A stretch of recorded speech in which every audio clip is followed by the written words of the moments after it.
안녕하세요, 제이입니다. 저희 연관 검색어, 영상의 부학인가요?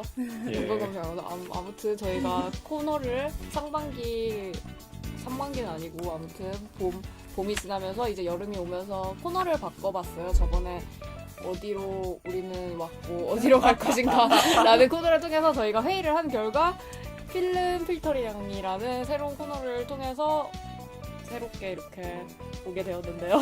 예. 그 전에는 저희가 20분 정도 연관 검색어 해가지고 그 주에 약간 핫한 주제들에 대한 얘기를 했다면 이제는 그냥 영상의 부학을 어떻게 보면 확장시켜가지고 필름 피터링이라는 코너로 저희가 이제 이 영화를 볼 것인가 안 볼 것인가 아니면 안 보면 이 영화를 본 척해도 될까? 약간 이런 걸 판단을 내리면서 저희 3명 중에 2명만 영화를 보고 1명은 영화를 안 봤어요. 그래서 오늘은 제가 영화를 안 봤는데 그래도 영화 중에 조금 명작이라고 부를 수 있는 영화들을 저희가 선정을 했는데 이번에 옥자라는 영화가 개봉을 해가지고 저희가 봉준호 감독의 가장 대표적인 살인의 추억을 준비해 왔습니다.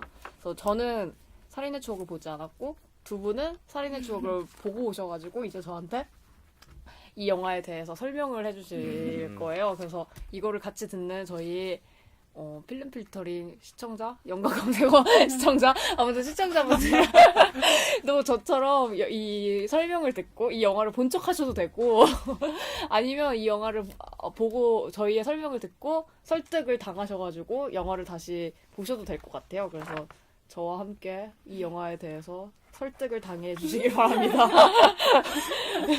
그래서 제가 그냥 간단하게 살인의 추억에 대해서 찾아봤었어요. 그러니까 저는 이 영화를 많이 보긴 했었거든요. 그래서 두 분은 이 영화를 어느 정도 저는 저 같은 경우 제이인데요. 제이가 아니고 쌤이구나. 이름도 헷갈리네요. 오늘 첫 번째 코너라 저희가 이제 연관 검색어에다가 갑자기 필름 필터링으로 바꾸고 있으니까 우리도 헷갈리는데 다시 본론으로 돌아오면요. 살인의 추억을 개봉 당시 극장 가서 봤어요. 이 영화를 그때 한 여성과 같이 가서 본 기억이 나요. 근데 제 기억으로는 그때 영화를 떠나서 외적으로 그분 같은 경우 저랑 같이 갔던 동반했던 여성분이 이 영화를 굉장히 무섭게 보더라고요. 영화를 2번씩이나 봤대요. 저는 이제 2번째 보는 거지. 저는 그분이 이제 보기 싫었는데 제가 미리 이제 예매를 그때 살인의 추억을 그냥 해버려가지고 어쩔 수 없이 이제 2번을 본 거예요. 아시겠지만 이 영화가 모티브 되는 사건이 이제 그 1980년대 중반이었죠. 경기도 화성의 연쇄 살인 사건. 지금도 이제 미제 사건으로 남아있는 그 사건이 모티브였는데 이 영화를 저는 극장 가서 봤던 기억이 있어요. 그 다음에 그 이후에 거의 한 10여 년 뒤에 이제 이 영화를 다시 봤거든요. 근데 참 잘 받는 영화구나. 지금 보면서도 그런 생각했어요. 이게 한 2시간 10분 정도 러닝 타임 정도 되는데 이 영화 속에서 봉준호 우리 또 이제 봉 감독의 요즘에 또 옥자로 또 사람들 입에 오르내리는 이 봉 감독의 역량을 좀 유감없이 보여준 작품 아닌가? 굉장히 좀 깨알 같은 유머도 있고 이야기도 굉장히 감정의 선을 이렇게 이끌고 가는 힘이 유감없이 좀 잘 발휘되지 않았나 이런 생각을 했어요. 여름 씨는 이 영화를 어떻게 접하게 됐는지? 저는 이 영화 개봉했을 때가 어렸을 때잖아요. 나이가 어려서 볼 수 없었어요. 19세는 봐요. 그래서 볼 수 없었고 그냥 어렸을 때 이 영화에 대한 인상은 이 영화 되게 막 개그 프로그램 이런 데서 패러디 엄청 많이 했잖아요. 향수기. 이렇게 하는 것도 그렇고 음악이랑 막 그래서 그런 식으로 저 영화 도대체 뭐지? 그냥 어렸을 때 막 이런 기억으로 있었던 것 같아요. 막 그 약간 사투리 쓰는 그 말투와 약간 그런 느낌만 있고 이 영화가 뭐지 하고 있다가 그래도 좀 크고 나서 이 영화를 봤는데 너무너무 되게 무서웠고 되게 끔찍했고 그리고 이게 과거의 일이고 미제 사건이긴 하지만 저는 그래도 이걸 여러 차례 보긴 했는데 볼 때마다 오히려 점점 더 먼 일 같은 게 아니라 더 지금 일 같이 느껴지는 거예요. 요새 또 여성 이런 이슈가 핫해서 그런지 그래서 이 영화를 볼 때마다 더 끔찍했고 이번에 이 방송 때문에 최근에 오랜만에 한 1년, 2년 만에 다시 봤는데 더 끔찍하더라고요. 그래서 되게 보면서 힘들었던 그리고 또 이제 장마였잖아요. 맞아, 비가 막 맞아, 오는데 맞아, 추적추적 맞아, 오는데 보니까 맞아. 좀 힘들었어요. 거기다 우울한 편지 또 틀어보고.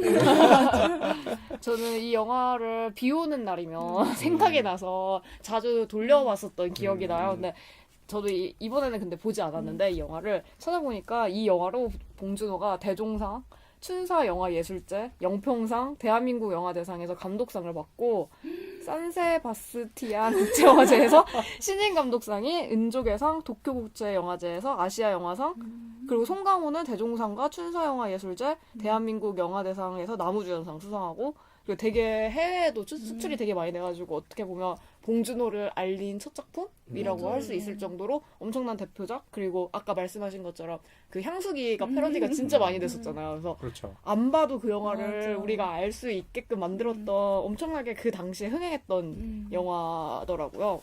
그러게요. 박노식 씨만 기억나요. 솔직히 얘기해서 그 당시 그 향수기는 예뻤다. 이분이 제가 알기로는 개그 프로그램도 나왔었어요. 이것 때문에. 맞아. 굉장히 또 이분도 연극 무대에서 활동하다가 무명 생활이 길었는데 이걸 계기로 삼아서 제가 알기로는 결혼도 하시고. 맞아. 그리고 이 영화에 나온 김래아 씨도 예. 그렇게 많이 유명하지 않았을 맞아요. 텐데 그때. 지금은 되게 많이 나오시잖아요.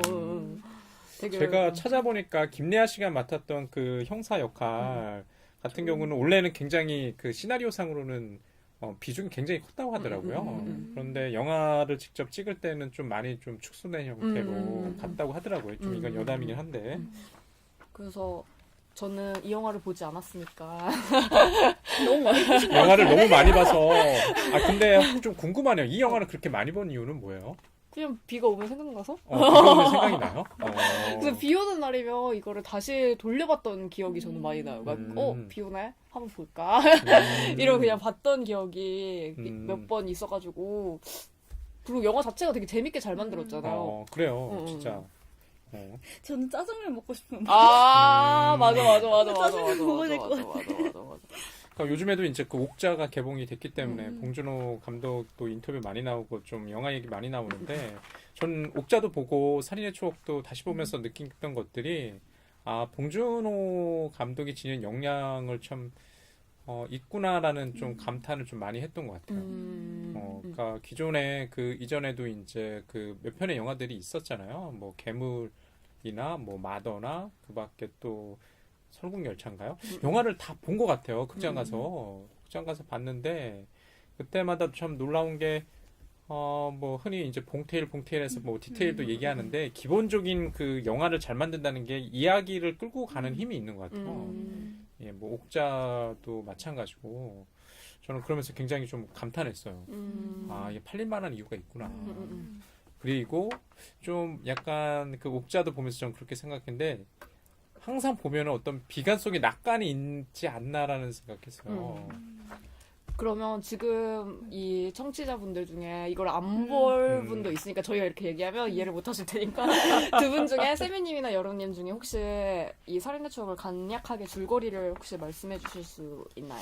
뭐 제가 간략하게 좀 뭐 얘기를 하자면 이 영화는 실제로 그 1986년도 가을 경기도 화성에서 벌어졌던 이제 연쇄살인 사건 아마 그게 한 뭐 몇 년 사이에 걸쳐진 일일 텐데 그걸 이제 모티브 내지는 배경으로 하고 있습니다.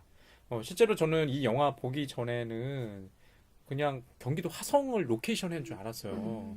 그랬는데 찾아보니까 전혀 경기도 화성에서 로케이션 장소가 없더라고요. 전국을 돌아가면서 이제 로케이션 장소를 했는데 화성에서 이제 강간 살해당한 이제 여성의 사체가 이제 발견됩니다. 예, 그 장면으로부터 이제 출발하죠. 여기서 이제 송강호 씨가 맡은 역할이 이제 박두만이라는 형사고요.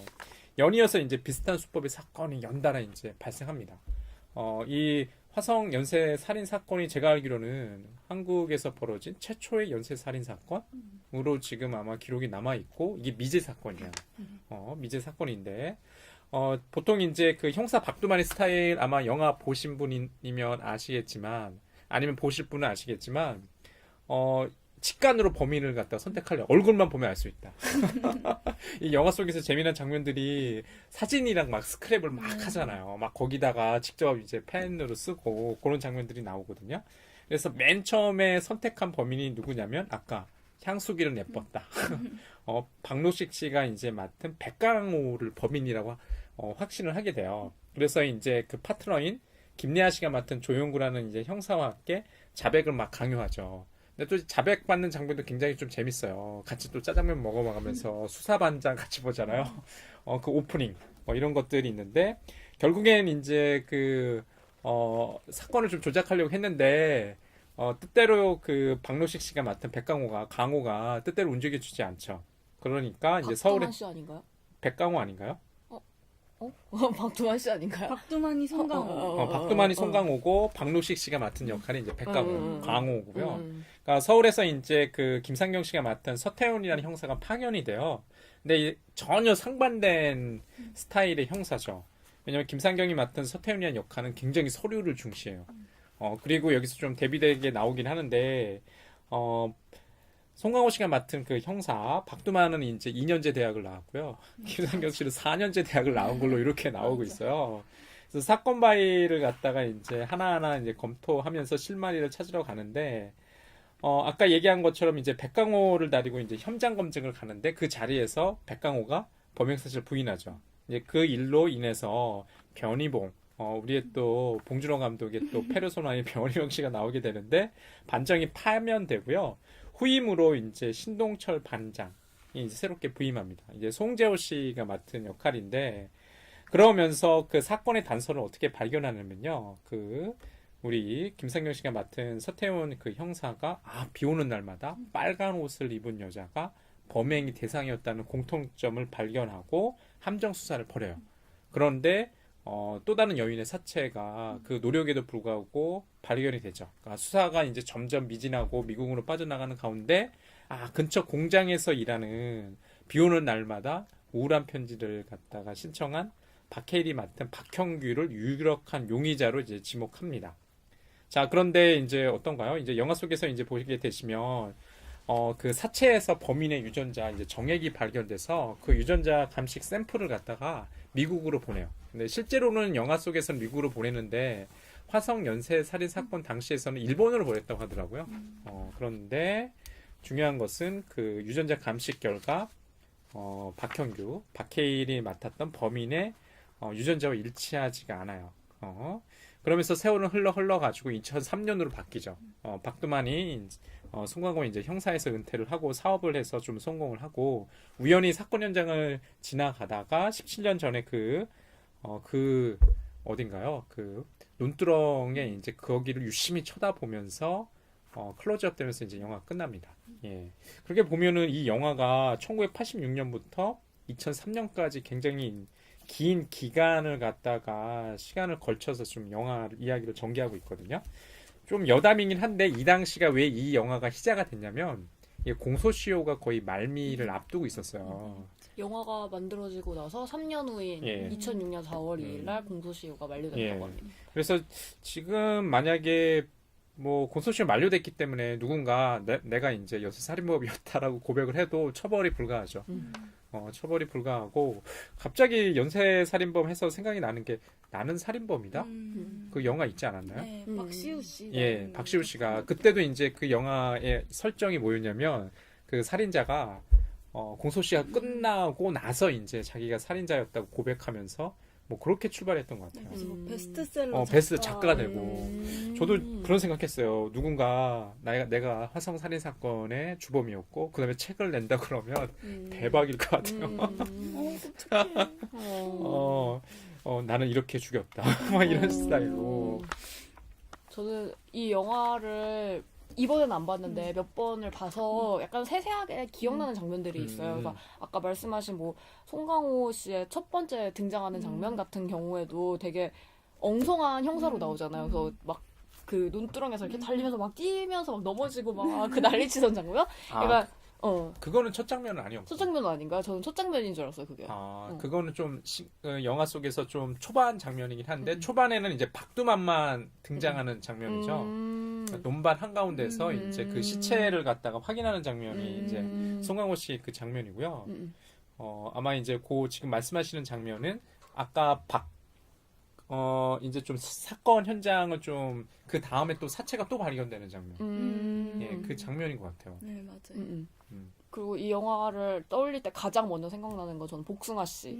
그 시체 안에다가 넣었던 복숭아 씨 이런 것도 되게 기억이 많이 남고 그리고 저는 그 되게 인상 깊었던 장면 중에 하나가 송강호 씨 부인이 전미선 씨가 예, 나오잖아요. 근데 그분이 극 중에서 간호사로 나오는데 그 간호사인 아내가 자기 남편인 그 송강호 씨 박두만한테 모르핀 같은 주사를 넣어줘가지고 넣어준 다음에 그 강가에 이렇게 맞아요. 앉아가지고 그냥 둘이서 마주 그 강을 이렇게 마주보는 장면이 있는데 그게 저는 인상이 되게 그래요?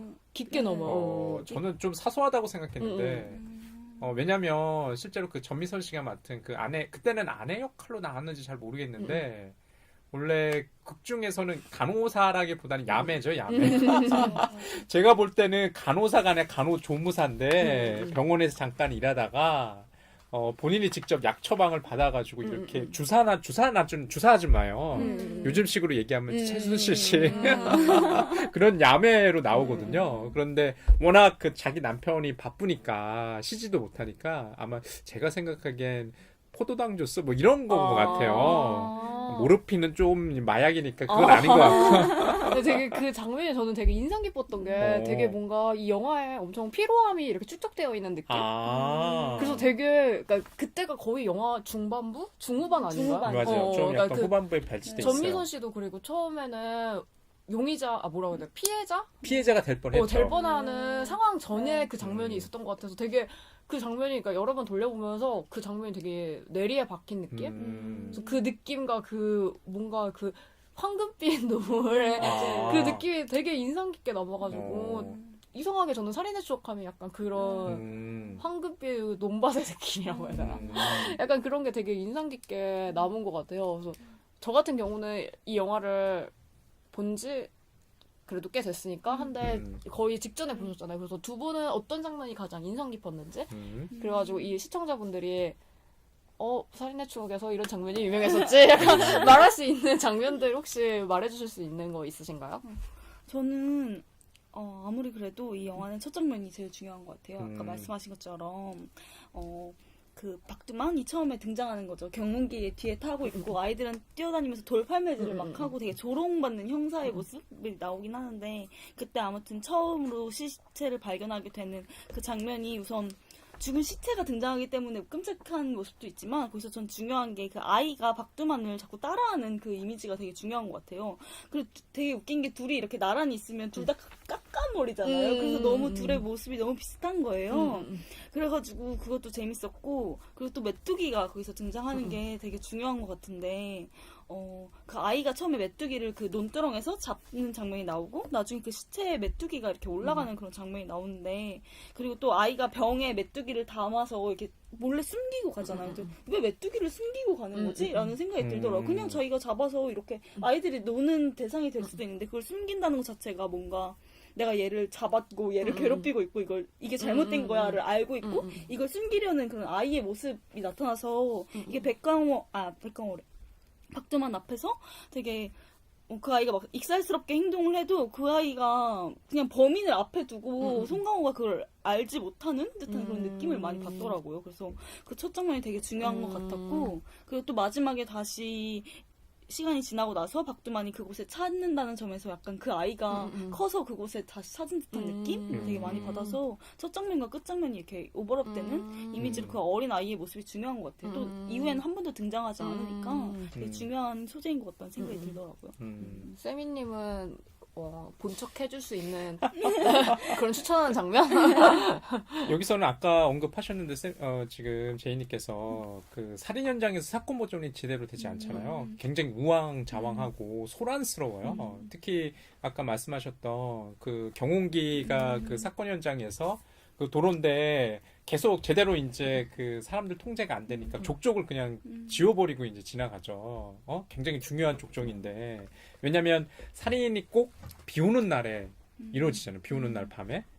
그러면서 주변 아이들은 막 뛰어다니고 거기서도 정말 웃긴 게 곳곳에서 이제 경찰들도 눈두렁만 이렇게 내려오는데 미끄러져서 엎어지고, 그러니까 그 장면이 파노라마처럼 지나가요. 그러니까 살인의 추억에서는 기본적으로 살인이라는, 연쇄살인이라는 그 사건이 모티브이긴 하지만 그 사건을 주변에서 펼쳐지는 무능한 권력, 우왕좌왕하는 모습. 제가 생각할 때는 봉준호 감독의 살인의 추억에서는 그런 장면들이 굉장히 인상적이고 그걸 압축해서 보여준다는 느낌들이 있어요. 그래서 보면은 우왕좌왕한다는 느낌이 있어요. 아, 경찰이 저 살인자가, 연쇄살인범이 굉장히 머리도 좋고 치밀하기 때문에 못 잡았다는 느낌이 아니라 잡을 수는 있는데, 그렇잖아요. 잡을 수는 있는데 안 잡는 거 아닌가라는 이런 느낌들이 있었어요. 그러니까 아까도 이제 그 박두만이 아이들의 조롱의 대상이잖아요. 아이가 막 따라하고 박두만의 대사를, 그런 것들이 전형적으로 그렇게 압축해서 보여주지 않나? 예, 그래서 만약에 누군가 봉준호 감독의 살인의 추억 얘기하시면 그 장면들, 그 장면만 이제 시퀀스만 이제 보시고서 얘기하면 아, 영화 잘 봤네. 저 이 영화를 처음 봤을 때, 그러니까 그때는 조금 어렸던 것 같아요, 제 기억에. 그래서 범인이 누구지? 박해일인가? 약간 이거를 포커싱을 맞춰서 봤다면, 나중에 계속 되돌려 봤을 때는 뭔가 이 영화가 살인사건이 중요한 게 아니라 정치적인 상황? 이런 게 중요하다라는 생각이 들었던 것 같아요, 다시 볼 때는. 그래서 혹시 그거에 대해서 설명해 주실 분? 저도 그 정치적 상황이 중요하고 범인이 누구인지 중요하지 않다라고 느꼈던 게, 여기서 박해일 씨가 범인으로 몰리는 하나의 가장 큰 단서가 우울한 편지, 유재하 씨의 노래잖아. 이게 87년에 나온 노래인데 사건은 86년, 87년 이때 발생을 했고, 이 노래가 되게 중요하게 생각이 들고 라디오에서도 계속 나오는데 막 그 엽서 막 파기돼서 없고 막 이렇게 계속 놓치잖아요. 그래서 이게 되게 중요한 단서인 것 같은데, 그렇게 이 영화가 그렇게 만들어가고 있다는 느낌이 아니라 이 인물들이 그냥 그 상황을 그냥 억지로 만들어가고 있다는 느낌을 되게 많이 받더라고요. 송강호가 거기에 되게 집착을 하고 막 하지만 이 영화 속에서 그 음악이 끝까지 들리는 것도 없고, 음악이 나오면 송강호가 그냥 막 카세트를 꺼버린다든지 약간 이런 식으로 자기네들이 보고 싶은 것만 보고 듣고 싶은 것만 듣는. 그래서 저는 이 우울한 편지라는 노래가 되게 중요한 키워드처럼 나오지만 그냥 예전에 그 박두만이 백강호를 범인으로 몰기 위해서 막 그냥 신발 가지고 가서 자기 맘대로 발전을 했잖아요. 그것처럼 그냥 우울한 편지를 그렇게 몰아간다는 느낌을 받더라고요. 그런데 이 영화가 되게 우리를 함정에 빠뜨리려면 이걸 더 공고하게 만들었어야 되는데, 그렇게 하지 않음으로써 오히려 범인이 누군지 중요하지 않은 것처럼 이렇게 소비하고 있다는 느낌을 되게 많이 받았어요. 그랬던 것 같아요. 그러니까 이 영화를 처음 보는 때는 그 박해일이 맡은 박형규가 범인이라는 어떤 의심 내지는 확신을 좀 남겨둔 채 영화가 끝난다고 생각했거든요. 근데 영화를 갖다가 제가 한 10여 년 뒤에 지금 좀 보니까 지금 말씀하신 것처럼 범인이 아니라는 생각이 더 있더라고요. 처음 볼 때는, 극장에서 볼 때는 그게 박해일이 범인인가? 범인이구나, 이렇게 느낌을 가지고 갔어요. 그런데 증거가 없으니까 못 잡았네? 라는데 지금 이제 그 이후에 제가 보니까 오히려 범인이 아니구나라는 더 느낌이 더 있는 것 같아요. 그래서 아까 이제 시대상과 관련된 장면들이, 많은 장면들이 있어요. 그러니까 밤에 시도 때도 없이 진행되는 민방위 훈련. 처음에는 저는 그 사이렌 소리 듣고서는 통금인가? 제가 이제 좀 옛날 사람이니까 이제 아주 어렸을 때는 실제로 통행 금지가 있었잖아요. 그러니까 군사정권 들어서면서 80년대 이후로 제가 알기로 그 야간 통행 금지가 해제됐을 거예요.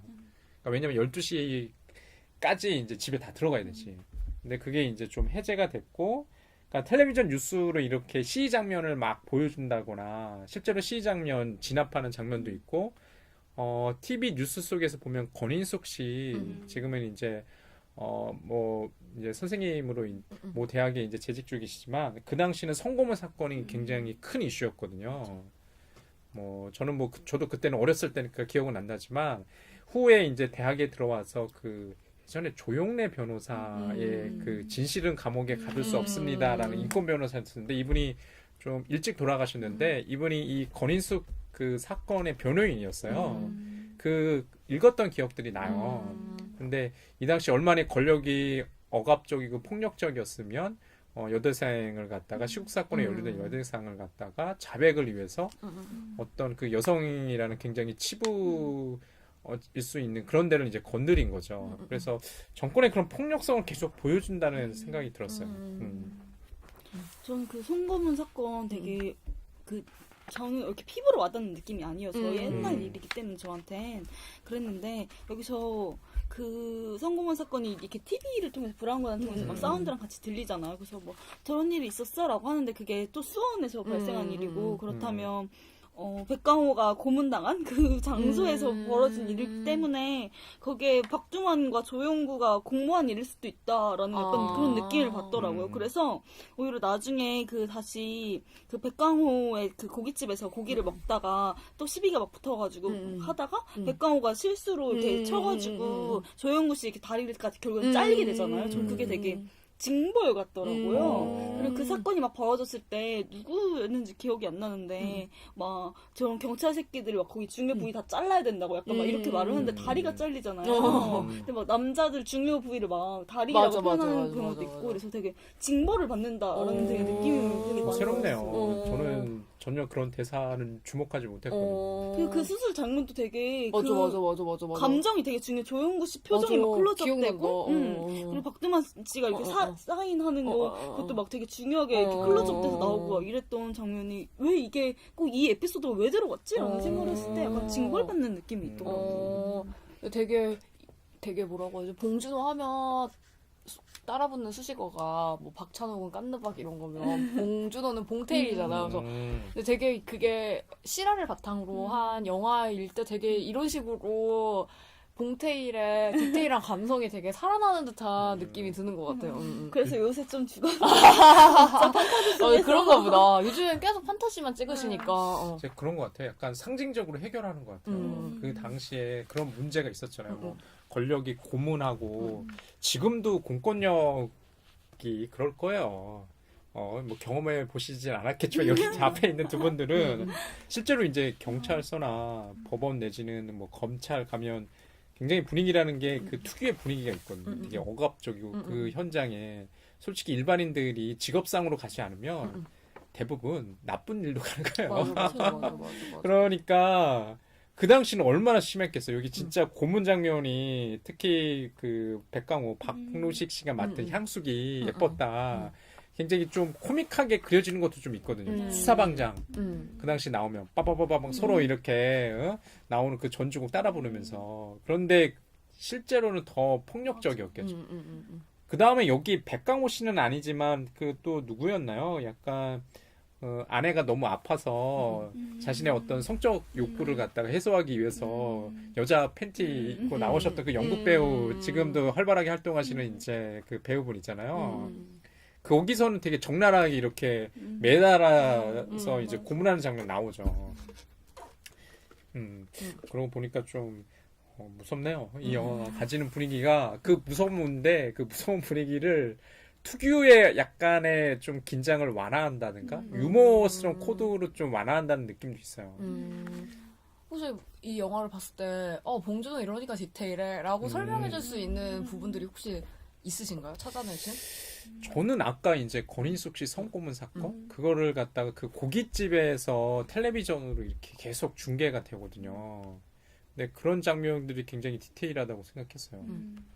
아니면은 그런 장면도 조금 기억이 나는데 여고생들을 그 여기 이 당시가 86년도니까 전두환 정권 시절이거든요. 그러니까 대통령 무슨 해외 방문 해서 이제 그 기념한다고 집단으로 동원하는 거예요. 태극기 막 흔들고. 근데 갑자기 이제 또 비가 오죠.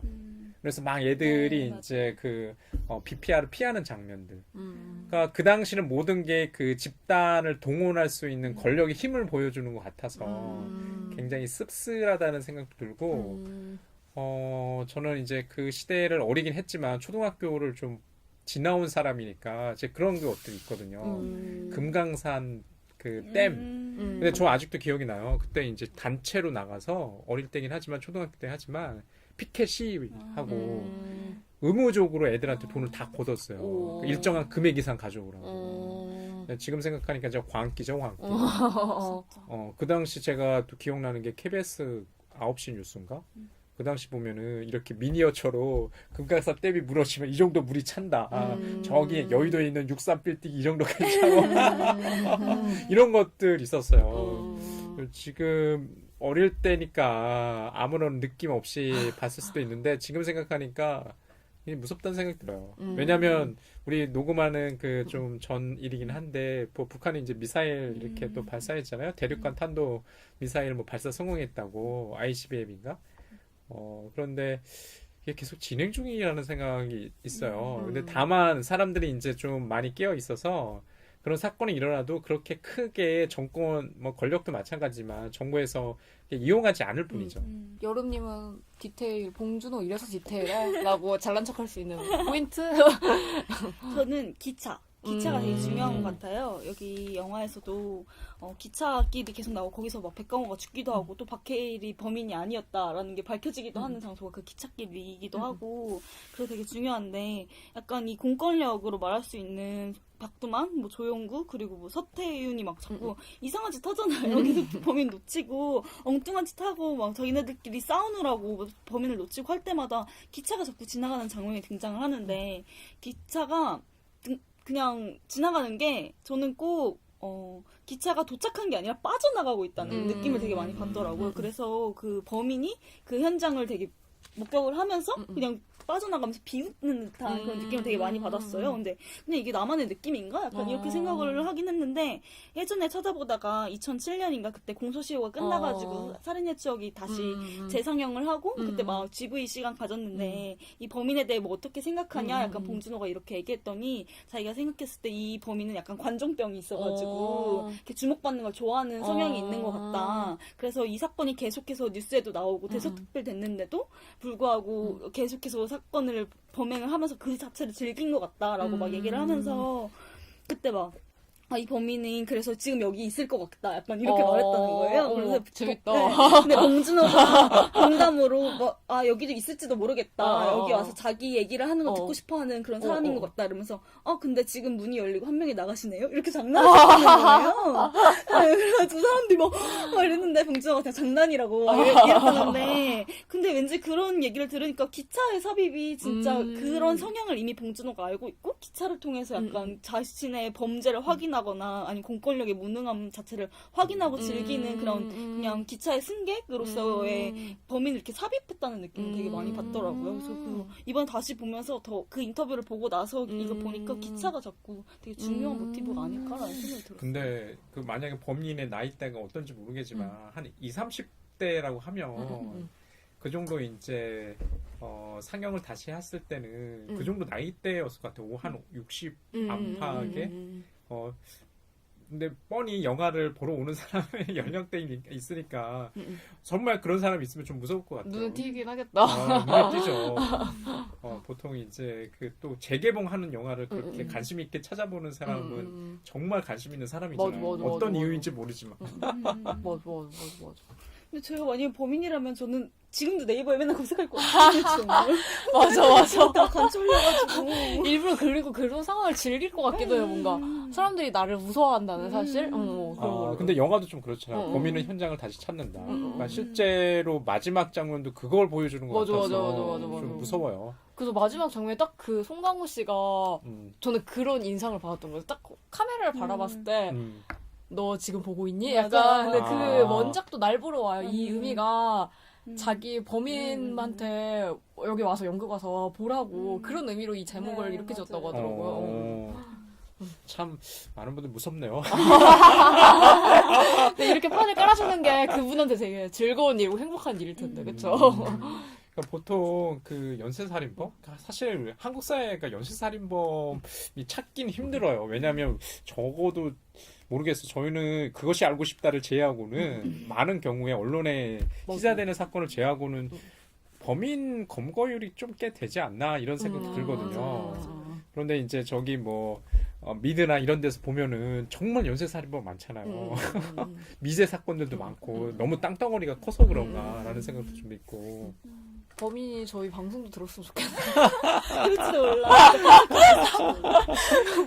글쎄 연령대를 봐서는 전혀 가능성이 없을 것 같아요. 근데 갑자기 이 영화를 다시 떠올렸을 때는 생각이 안 났던 건데 생각해보니까 갑자기 저는 안 봤는데 이거 잘난 척할 수 있는 포인트를 하나 제가 찾은 게 있어요. 이게 두 번째 작품이잖아요, 봉준호의. 근데 첫 번째 작품은 플란더스의 개에서 그 변희봉 씨가 그 아파트 지하실 거기서 막 이야기해주잖아요. 보일러 김씨 얘기하면서. 근데 생각해보니까 그 보일러 김씨가 이 영화에 등장을 하는 거예요. 그래요? 진짜요? 아, 그 배우가 등장한다는 거요? 아니요. 배우가 아니라 그냥 보일러 김씨라고 불리는, 그러니까 그 경사 고문실 이렇게 보일러 고치러 오시는 분 있잖아요. 근데 그분이 보일러 김씨인 거야. 근데 갑자기 이거 잘난 척할 수 있는 포인트 갑자기 오늘 문득 오면서 갑자기 생각이 났어요. 근데 그 장면도 저 기억이 나는데 그 또 계단 올라가는 그 뒷모습을 보여주는 맞아. 근데 나는 굳이 저 사람이 조연이긴 한데 왜 저기 들어왔다 나갈까라는 생각도 있었거든요. 되게 봉준호 감독 팬인 척하면서 얘기할 수 있는 포인트. 맞네요. 그 두 작품에 보일러 김씨 나오잖아요. 그래서 갑자기 문득 잘난 척할 수 있는 게 뭐가 있을까라는 생각을 하다가 갑자기 그 생각이 났네요. 네, 영화가 참 뭐랄까 이게 소재가 이제 좀 봉 감독이 많이 신경 썼다는 느낌들이 있어요. 그 가령 예를 들어서 서울에서 자원한 경찰 서태훈 역할을 하면 김상경 씨가 처음 출연하는 장면. 아까도 잠깐 그런 언급하셨는데 안개 낀 아침 농트럭길을 저 멀리서 농숏으로 이제 비춰주고 있는데 점점 가까워지자마자 카메라가 이제 그 오른쪽에 있는 그 허수아비를 비춰주잖아요. 허수아비 문구가 정확하게 보이지는 않는데 제가 극장에서 볼 때는 정확하게 좀 인지했었던 것 같은데 아마 거기 약간의 뭐랄까 그런 느낌이 있었던 것 같아요. 그 범인을 잡고자 하는 그런 문구들이 좀 있어요. 정확히 기억 안 나는데 맞아, 뭐 천벌 받는다. 맞아. 강간하면 천벌 맞아. 약간 무당이는 거 같지. 실제로 그 박두만 송강호 씨 맡았던 그 형사가 얼마나 범인을 잡고 싶으면 무당 찾아가잖아요. 부적도 막 써서. 맞아. 그러니까 이런 것들이 실제로 그 박해일 씨인가요? 그 터널에서 그 송강호 씨가 신랑이 버리다가 이제 대사 한마디 하잖아요. 밥은 먹고 다니냐고. 그것도 패러디 되게 많이 했다. 맞아. 되게 패러디 많이 했어. 근데 제가 좀 여담이긴 한데 나중에 그 형사분들이 그런 얘기 많이 했대요. 그게 되게 공감됐다는 거예요. 밥은 먹고 다니냐 이 대사가. 왜냐면 너무나 이제 범인을 잡고 싶은데 그게 이제 그 허탈함 내지는 그런 어떤 그런 느낌들이 잘 살아난 대사라고 오히려 굉장히 일상적인 대사잖아요. 밥은 잘 먹고 다니냐. 그래서 되게 그런 대사도 그렇고 약간 뭐라고 하지? 이 영화의 시선을 진짜 그 범인한테 소통하는 어떤 통로로 이 영화를 자꾸 매개하는 듯한 느낌을 많이 이렇게 받게 되는 것 같아요. 그래서 아까 클로즈업도 그렇게 쓰인 거 아닐까. 왜냐면 정면을 바라보는 클로즈업을 쓰기가 굉장히 부담스러울 수 있는데 카메라를 정면으로 응시하는 경우가 많은 것 같아요. 저는 그 정면 이미지가 되게 거울 이미지 같다는 느낌을 되게 많이 받았는데 저는 처음에 인물들이 카메라를 약간 바라보는 듯한 느낌을 확 받을 때가 백강호 씨가 향수기 이렇게 하면서 향수기 예뻤다고 처음으로 이렇게 자기가 저지른 일처럼 이렇게 증언하는 그 장면에서 되게 카메라 쪽을 바라보고 있다는 느낌을 되게 많이 받았는데 그것도 네가 이렇게 했잖아. 약간 너가 한 일이야. 이렇게 말해주는 것 같은 거예요. 시선이 엇갈려 있으면 그냥 그 영화 스크린 내의 얘기 같은데 자꾸 이쪽을 바라보면서 얘기해서 되게 거울 이미지처럼 너가 그런 거야. 이렇게 범인한테 말하고 있다라는 느낌도 많이 받았고 그리고 또 첫 장면에서 그 처음에 시체를 볼 때 그 송강호 씨, 박두만 씨가 그 안에를 이렇게 못 들여다보니까 거울로 막 이렇게 들여다보려고 막 이렇게 하거든요. 그래서 왜 거울이 등장했지? 약간 그걸 떠올려봤을 때 또 마지막 그 엔딩 씬에서 또 정면을 바라보는 건 진짜 거울이 등장하는 게 아니라 진짜 거울 이미지처럼 그냥 내가 여기 너 보고 있지? 이것도 있었지만 이 영화를 보고 있는 그 범인의 이미지? 그리고 송강호의 얼굴을 통해서 이렇게 보여주고 있다라는 느낌을 되게 많이 받았어요. 여기 이게 영화가 이제 그 묘한 묘미들이 있는 것 같아요. 그러니까 인물 여기서 연기하는 송강호 씨가 정말 연기 잘한다는 생각이 좀 있어요. 그러니까 이 당시도 제가 볼 때는 많이 올라가셨을 그 스타였죠. 송강호라는 배우가. 근데 이 배우가 보면은 여기 주연뿐만 아니라 조연이 굉장히 잘 어울렸다는 느낌들이 있거든요. 특히 좀 아까 거울 이미지 말씀하셨는데 송강호 씨가 맡은 그 박두만이라는 역할과 김상경 씨가 맡은 서태원이라는 역할도 점점 이야기가 진행되면 진행돼서 서로를 닮아가요. 그러니까 거울 이미지처럼 닮아간다는 느낌들이 있는 것 같아요. 그러니까 아까 말씀하셨던 카메라를 응시할 때 이제 거울 이미지도 있지만 인물 사이에 거울 이미지가 좀 있거든요. 그래서 좀 재미난 것들이 있어요. 김상경 씨가 맡은 그 서태원이라는 역할은 계속 서류를 강조하잖아요.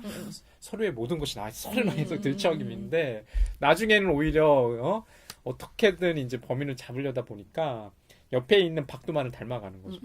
어떻게든 이제 고문을 해서라도 냉정한 어떤 형사의 모습은 어디 간데 없고 굉장히 뭐랄까 박두만의 또 다른 이미지를 보는 것 같은. 오히려 박두만이 나중에 냉정하잖아요. 사진 이거 다 예. 다 찢어버리고. 그래서 그런 것도 참 묘미 있는 것 같아요. 그런 면에서 여기 시나리오가 그 봉준호 감독도 참여했지만 그 심성보 감독, 예, 그 해무의 심성보 감독도 참여를 해서 둘이 그 이 시나리오 또 책으로도 나왔잖아요. 그만큼 잘 된 시나리오니까 좀 나왔던 거 아닌가? 그런 생각도 좀 들더라고요.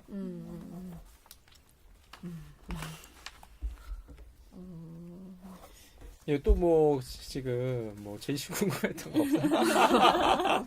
영화를 그렇게 많이 봤지만 그것도 좀 있지 않나요? 그 아까 지금 보면은 이게 이 공간에 좀 묘사가 잘 돼 있다는 생각 좀 들었어요. 왜냐면 보통 그 논이 여러분들 아시는지 모르겠지만 보통 논 주변에는 가로등이 없잖아요. 가로등이 없는 이유가 물론 이제 뭐 설치 비용이나 이런 것도 있겠지만 보통 그 빛을 이렇게 켜두면 그 논밭에서 벼의 성장에 방해가 된대요. 밤에 이제 빛을 켜두게 되면 그러니까 깜깜한 거죠. 근데 깜깜했는데 갑자기 누군가 영화 속에도 나타나잖아요. 갑자기 확 뛰쳐나왔을 때 그 두려움이나 공포, 그 굉장히 이제 좀 있죠. 그 다음에 여기서 계속 그 카메라의 시선이 아니라 그 범인의 시선으로 그 피해자를 보는 장면들이 있어요. 주시한다는 느낌 있잖아요. 아까도 이제 전미선 씨 맡은 송강호 부인 역으로 나왔던 그 주사 놓으러 야매 주사 놓으러 가시는데 그 고등학생이죠. 중고등학생과 교차하는 장면도 있어요. 그 산속에서 누군가 계속 바라보잖아요. 두 시선을 처음에는 전미선 씨 바라봤다. 그 다음에 피해자로 고르는 거지. 그러면서 이제 교차하는 장면도 있는데 좀 섬뜩하더라고요. 그런 장면들이 굉장히 섬뜩해서 정말 이제 그 범인이 피해자를 갖다가 기다리는 거죠. 근데 그것도 좀 무서워요. 비 오는 날 밤에 혼자서 숲풀이나 논밭에서 그대로 기다리고 있다는 게 얼마나 좀 그 범인을 묘사하는 데 있어가지고 범인이 뭐 간심종자라고 얘기는 했지만 굉장히 끈기 있게 기다린다는 생각도 좀 들더라고요. 혹시 그 학생이 이어폰 꽂고 있었나요? 아니에요. 이어폰이 아니라 그 범인 피해자 중에 한 분 그 아주머님 있잖아요. 그분이 이제 라디오를 듣고 가죠. 라디오를 듣고 가요. 라디오를 근데 우울한 편지 그때 나올 거예요. 또 뭐 누가 어디서 신청하셨습니다라고 하면서 왠지 그런 장면이 갑자기 생각나서 이 얘기 하시니까 음악을 이렇게 막 들어서 그 고등학생이 음악을 듣고 갔건 해요. 아이폰 이어폰으로. 그 장면이 생각나서 근데 생각하니까 시대 배경으로 생각하면 뭐 MP3 없고 워크맨? 워크맨이죠, 워크맨. 왜냐면 카세트 테이프였으니까. 약간 그건가? 약간 그 장면이 갑자기 이 얘기 하시니까 근데 그것도 참 어울리진 않는 것 같아요. 왜냐면 그 당시 워크맨이 70년대 나오긴 했지만 한국사에 있어가지고 80년대 한 중반에 초중반에 저렇게 시골에서 누구나 이렇게 살 수 있는 물품이었나라는 생각도 좀 들긴 하거든요. 그건 아닌 것 같아요. 예. 근데 의도적으로 조금 이어폰을 두고 갔던 것 같아요. 그 피해자 학생이. 그러니까 뒤에 누군가 쫓아오는 거 모르는 거지. 그랬던 것 같다는 생각도 좀 들어요. 봉태일이 아닌데? 근데 저는 이 영화를 보고 나서인가? 아무튼 그러고 나서 제 기억에는 천국과 지옥이라는 구로사와 아키라 영화를 봤어요. 근데 그 영화를 보는데 인물 배치라고 해야 되나? 그러니까 그 화면에 딱 인물들이 되게 많은 등장인물이 나오는데 배치가 되게 인간이 약간 미장센인 것처럼 그런 느낌을 그 영화를 봤을 때 되게 그래서 너무 그런 인상을 받아가지고 미장센이 너무 아름답다. 근데 그 미장센이 뭐 박찬욱이 말하는 미술을 잘해가지고 미장센이 아름다운 게 아니라 인물 간의 이렇게 배치라고 해야 되나? 그러니까 그런 게 너무 기가 막히게 하는 거예요. 근데 나중에 그 영화가 너무 좋아가지고 찾아보다가 안 거였는데 봉준호 감독이 구로사와 아키라의 그 천국까지 지옥을 가장 좋아한다고. 그래서 그 얘기를 듣고 나서 생각을 해보니까 옛날에 아는 후배랑 이렇게 이 영화에 대해서 얘기를 하다가 걔가 요 근래 너무 영화 보는 게 너무 재밌대요. 그래서 이 살인의 추억을 다시 봤는데 그거를 다시 보니까 그런 장면들이 생각이 난다는 거예요. 그러니까 그런 뭐 형사 그 경찰서에 있는 그런 배치 같은 거?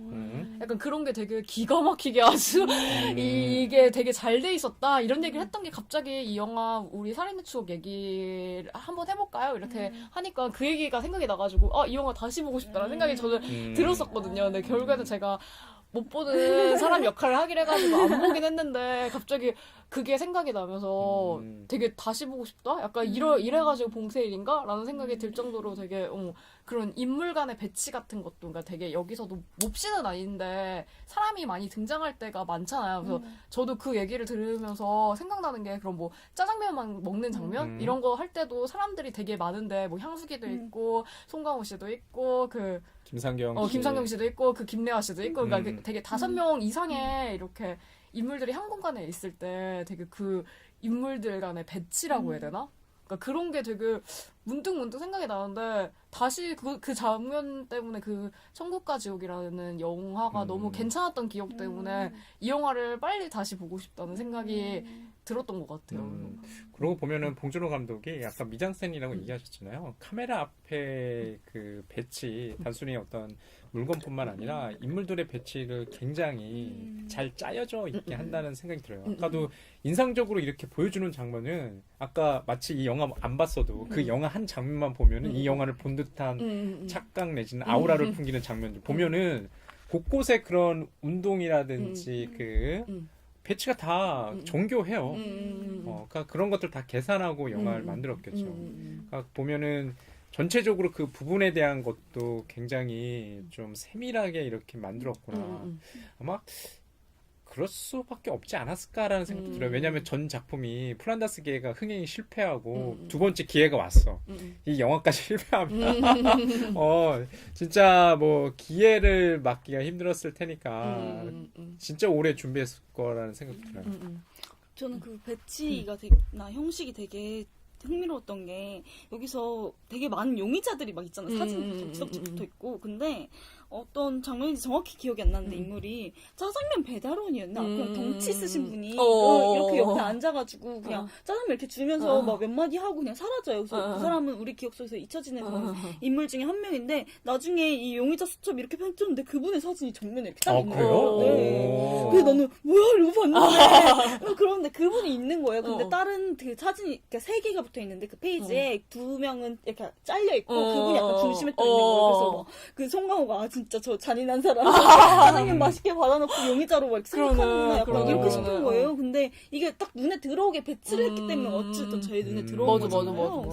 저는 그거는 물론 생각했어요. 생각해보지 못했어요. 계속 영수증 안 가져왔냐고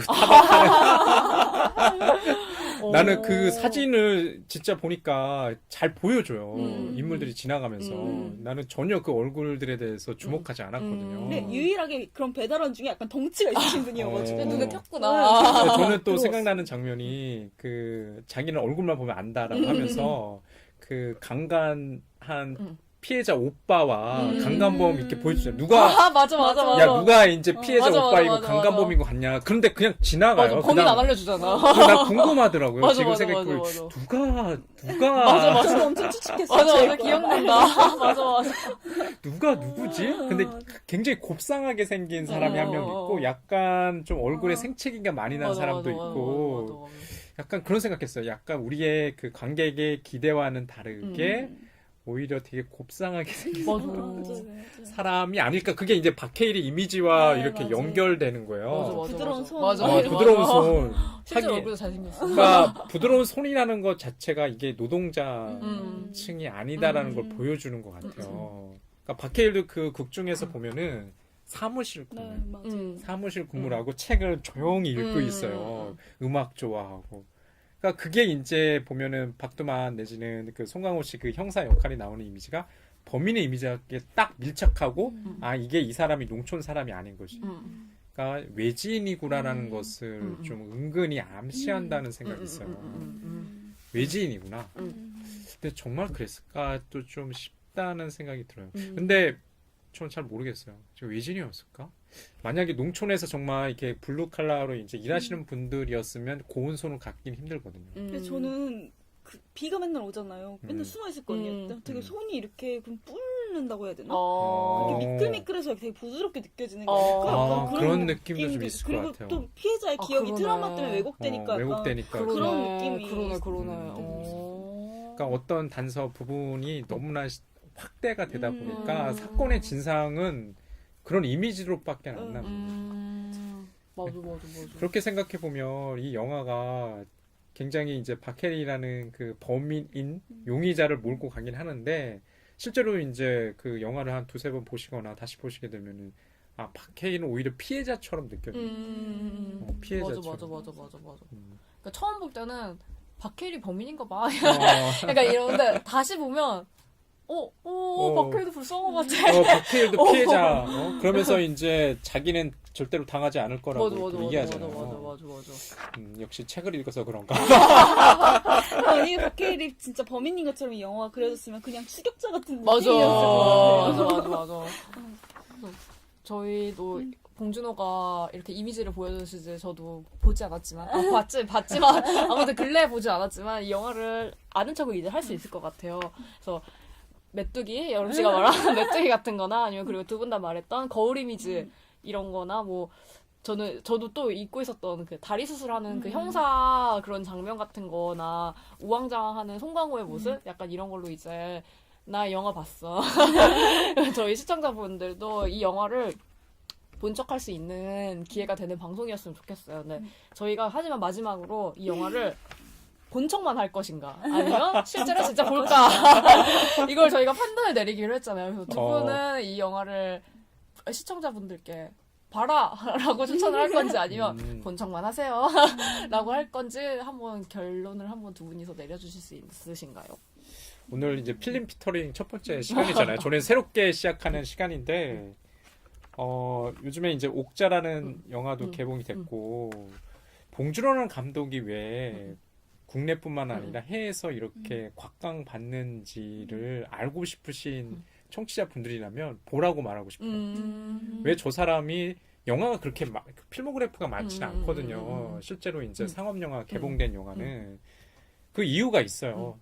이유가 있다는 생각이 들고 실제로 이제 옥자를 보면서 옥자의 틸다 스윈튼가 지금 작업을 계속 하고 있잖아요.